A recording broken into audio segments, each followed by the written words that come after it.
Hey everyone, welcome back. So today in my video I'm going to discuss about pollination, which is a very common topic.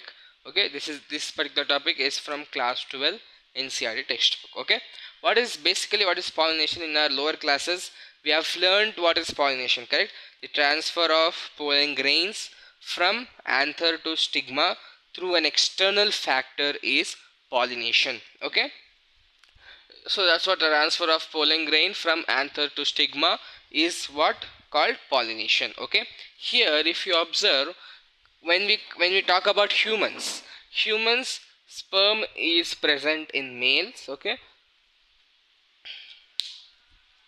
sperm is present in males and an egg is present in female. We represent the sperm with this flagella, correct? Flagella is an organ which helps in the movement, correct? The gamete is able to move due to this flagella. But here in the pollen grain or the ova, the egg of the female or the pollen grain, they are not having any flagella or any organ which is helping them to move. So they require an external factor to help to transfer the pollen grains from one plant to another plant or from one flower to another flower. Okay, there are two different kinds of external pollinating agents, we say, that is biotic, abiotic, that I will discuss in my future videos. Now basically pollination is of three types. We are not saying the pollinating agents, we are saying pollination is of three types. What are those three types? Autogamy, geitonogamy and xenogamy. Okay, first coming to autogamy. Autogamy is what? Within the same flower, pollination takes place within the same flower. Now suppose if I am having a flower A, this is a flower A, this flower A, flower A is having both male and female organs in it. Both male and female organs are present in it. So here the anther and the stigma, the anther passes the pollen grains to the stigma of the same flower, not plant, of the same flower. So autogamy within the same flower. Complete autogamy is rare. Why it is completely rare? Because they due to various different factors like the different time of release of the pollen grains. The stigma is mature, pollen is mature.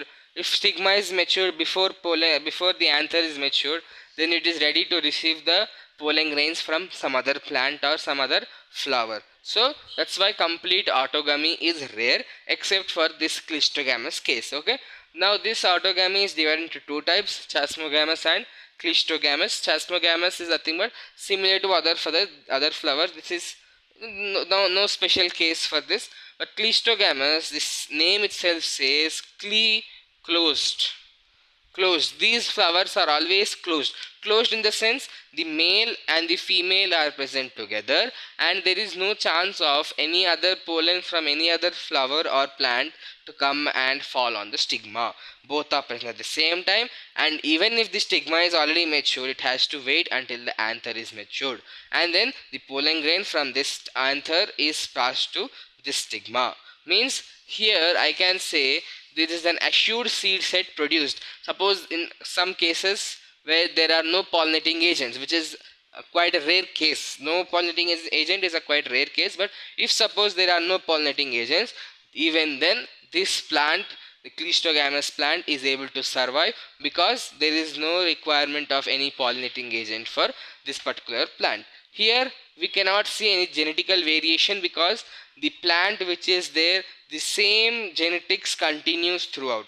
So if any other plant, any other pollen grain from other plant is coming, then genetic may vary, but here it's the same flower. Okay, so there is no genetic variation seen. There is one question asked, that is whether autogamy or clistogamy is advantageous or disadvantageous. We can say it is rather disadvantageous because no presence of pollinating agent is quite a rare case. Even though if there are no bees, bugs, we even have wind. So wind is also a pollinating agent. So not having pollinating agent is quite a rare case, so we don't talk about it. We are talking about the genetics here. There is no genetics in there is no new variety coming in, the same variety is continuing whole. So here the what can I say, the genetics are not altered, the same flower is present, the same plant is present, so genetically this is not getting modified. Okay, that's why cleistogamous flowers are having a, you know, kind of disadvantage. Okay, next coming to geitonogamy. What is geitonogamy? Different flowers of same plant. Okay, suppose there is one plant, this is a plant. Okay, no, any stick plant. Okay, this plant is having here a flower, here a flower. The anther from this flower is falling onto stigma of this flower. Anther is falling on stigma. It is of the same plant but different flower.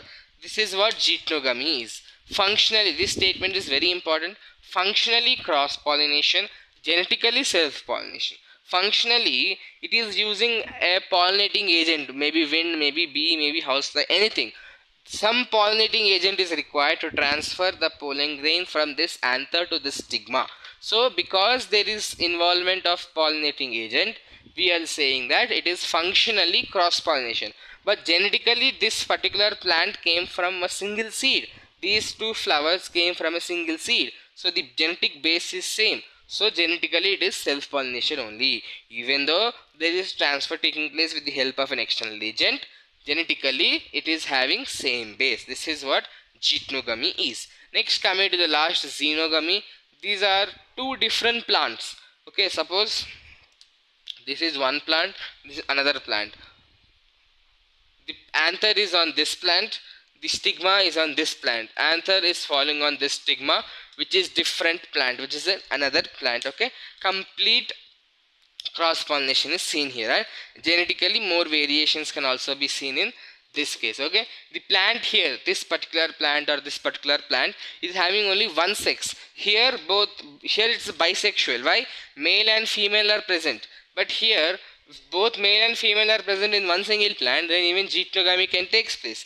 But here cross pollination is happening. Maybe chance it is there that this plant is a unisexual or dioecious plant. Unisexual means only one sex organ is present, or it's only having it's rather a male or a female, not both. Okay, only in those cases complete xenogamy is possible, where anther is traveling from one anther to another stigma. Okay, and the examples of autogamy here which we are having in our NCERT textbook is viola, commelia and auxilia.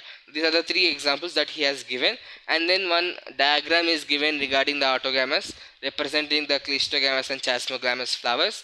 Please go through that diagram also, because they may give the diagram type question and ask us to find the labeled part. Okay, hope you all understood the concepts. Thank you so much for watching.